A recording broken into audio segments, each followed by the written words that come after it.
All right. I think this is a thought that I've had for a little bit, and I may have already mentioned it a little bit before, but it kind of got me thinking about it because I did my talk about temporal stability, right, and oscillation and all this stuff. And then I was like, oh, that's, for somebody else. But,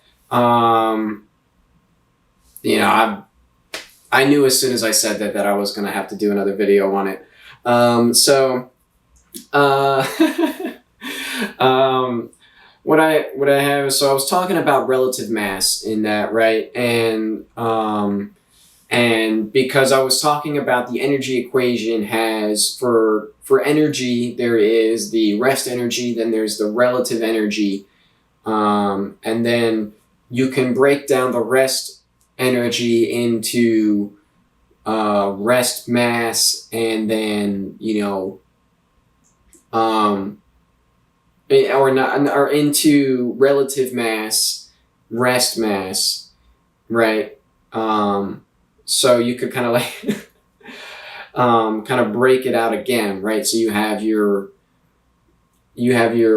relative energy equation based off of velocity, and then you have your relative mass equation, right? And then you have your just rest energy once again is there. And what exactly that is made of is, I mean, you would have to say it's time. All that's really left there is time, I think, right? So you would have to have, a rest, like, since we consider mass like doesn't change, right? The time doesn't really change. So you would have like a standard period that things are working on. And of course, if you wanted to go deeper, you could probably break that down into relative time and just keep adding terms on as you just keep stretching it out. But we don't need to do that because in our universe, those other terms are basically negligible, right? They don't affect us on the grand scope of things. But if you were trying to do calculations on higher dimensions or different realities, basically, I think then those things would have to be brought in. But for us, it doesn't matter because time is relatively constant for us. And so, mass is is relatively constant for us too. So we don't need to worry about these matter oscillations so much because for us, it doesn't change, right? And you're probably to prove that matter doesn't change. Everyone listening is probably like, "What the heck is he talking about? Matter oscillations? What does that even mean?" Right? And I don't have all the answers, right? I don't have all the answers. And so basically, so we have matter oscillations would be happening, right? So you have your relative mass, and then your standard time, your rest time. But that is obviously, I'm getting on a tangent that is so irrelevant to what I'm trying to say. But basically, when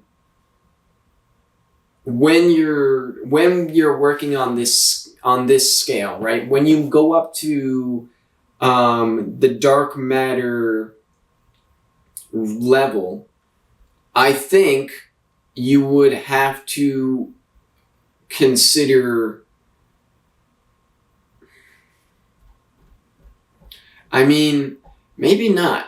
Maybe, I don't know, maybe I'm looking at this wrong now that I'm thinking about it, right? Because I don't know if I feel like going up to dark matter, it would add on another term, right? Rather than stretch it out, it would add another term onto the end, another relative term to the end of it, right? So as you go up the levels, you add terms on. As you go down the levels, still kind of, you're not really adding any terms. You're just, stretching out the equation and you're expanding you're expanding what's already there, right? Whereas when you go up, you add another term on, is what I think is happening. Happening. And so what I wrote here was that relative mass is a part of rest energy. We can see this change in relative mass in the oscillation of neutrinos. This is because they are dark matter and not standard matter. I think neutrinos are dark matter and black holes are dark matter. Here's the thing. I changed my mind about that. After talking about this right now, going out aloud, that doesn't make sense. All right? I think it makes more sense that neutrinos are actually dark energy, right? And this, to me, makes more sense because this is why they have the relative mass that changes, right? It changes because it's dark energy.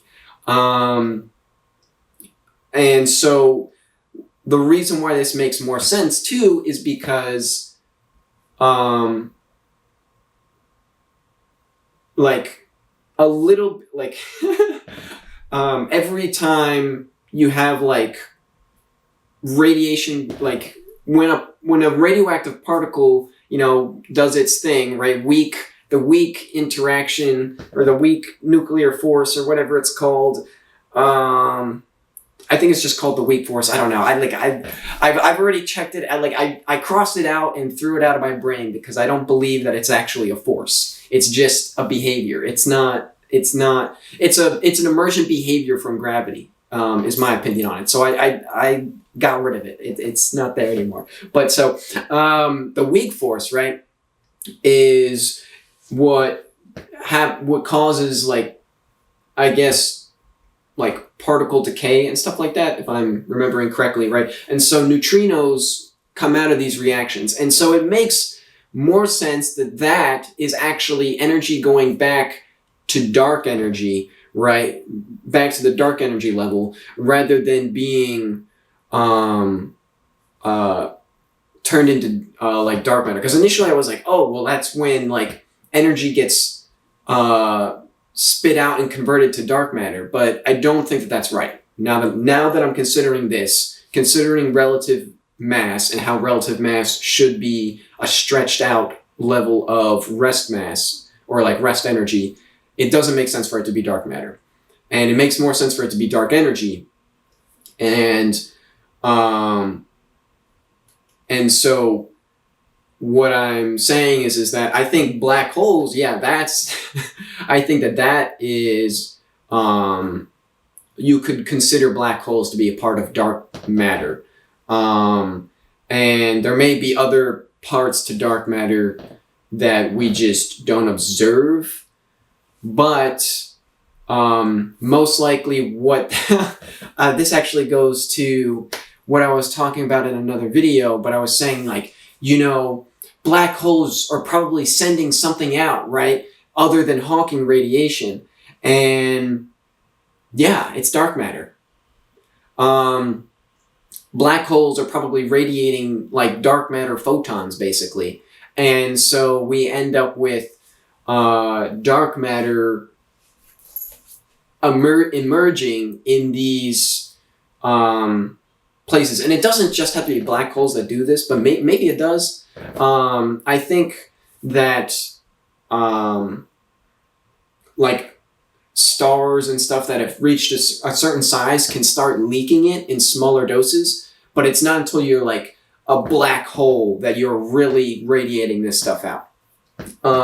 And so I would say I agree still that black holes are dark matter, right?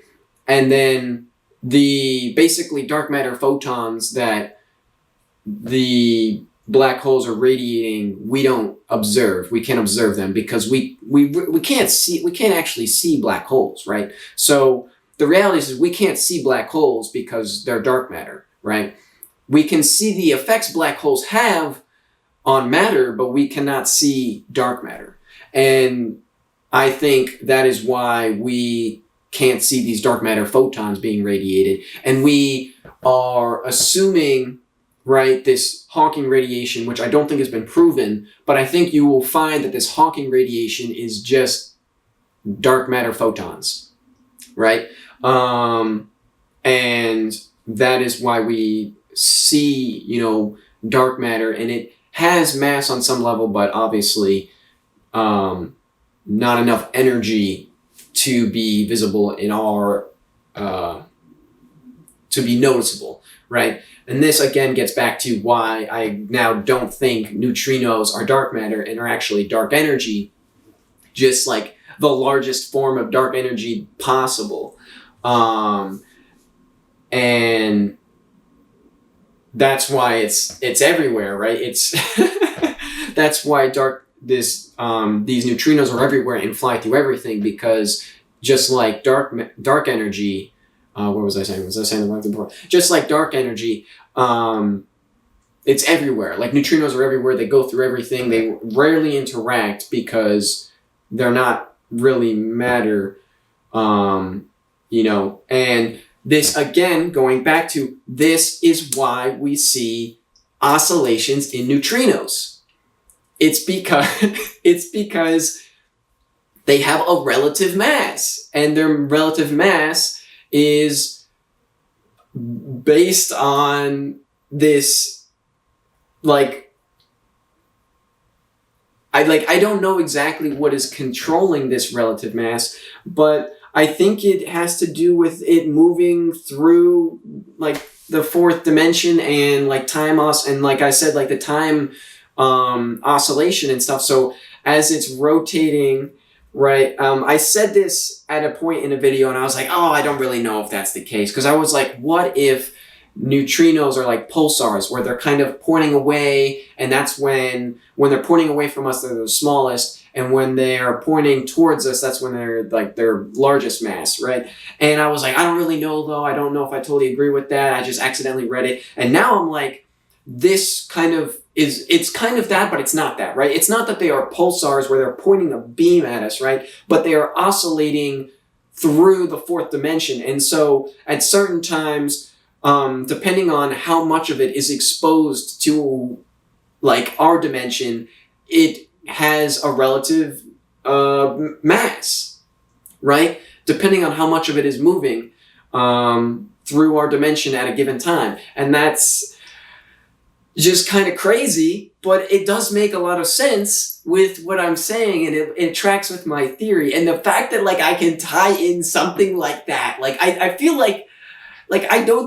I feel like I can't make this up, right? I am making this up, but I can't make this up. I accidentally just discovered that makes sense, right? So it's not like I'm planning out, ooh, how am I going to I'm trying to think of how everything works, but the fact that just kind of fell into place. And initially, I even told you, I had it wrong. I thought it was dark matter. It's so crazy. This is my problem, because everything it just works. It just works. And I don't know if I'm being so crazy that I'm just trapped in this world of delusion. But if I am, it's a lot of fun. All right. So what am I going to do about it? Nothing. It is what it is, but yeah. I think that's awesome. Neutrinos basically prove my theory of relative mass, and I didn't have to do anything. So yeah, peace out.